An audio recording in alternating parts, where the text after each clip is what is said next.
Hey guys, this is Anders with Atom Audio, and today we're going to be talking about how to choose the right monitor for your space. So this is kind of a touchy subject, but one that we will attempt to cover as thoroughly as possible. As many know, there are a lot of factors that go into choosing the right studio monitors, whether it's fidelity, SPL, low-end extension, connectivity, features, and sometimes most importantly, budget. While it would be ideal to put your room dimensions into a formula that calculates one single suggestion, that wouldn't be doing service to a lot of the different use cases that there are. There are many more factors to consider, which may vary from person to person or from room to room. Today we are going to look at just 3 of these factors: the speaker's fidelity, the achievable maximum SPL, and the listening distance. We would like to show you a certain way of looking at them to effectively help you with the thought process when it comes to deciding what monitors might be best for you and your space. We've tried to be as thorough as possible without getting too far into the weeds, as we know a lot of us aren't necessarily working in the best studio environment, but we're still creative, which is the most important part. So without further ado, let's get started.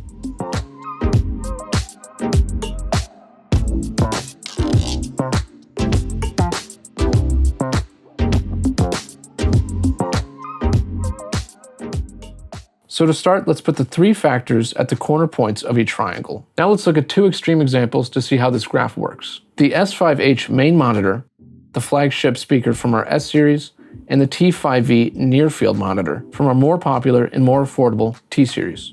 The S5H is able to give you extremely high fidelity and very high maximum SPL at 131 dB, allowing you to have a very large listening distance as they are designed and equipped for main monitor applications. With this particular speaker, you could satisfy very high requirements, which are pretty much at the ends of each different scale. The T5V, however, which is designed as a near-field monitor, has significantly less maximum SPL, lower overall fidelity, and a certain limit to the max distance that you should be away from your monitors when listening. These 3 factors may seem pretty much independent from each other, but for a specific speaker, they are not. The given value for maximum SPL, for example, is usually referring to a distance of 1 meter or around 3 feet. When you as a listener move away from the speaker further than that, the maximum SPL achievable at your listening position will be lower. Doubling the distance will cost you around 5 dB in an average room. Also, pushing the speaker to the very edge of its output capability comes with a relative loss in fidelity. So choosing a speaker that delivers the monitoring level you expect, plus a little more headroom, will ultimately give you better fidelity. You may, however, decide to sacrifice a good performance in one of these aspects for an even better performance of another factor with the same speaker.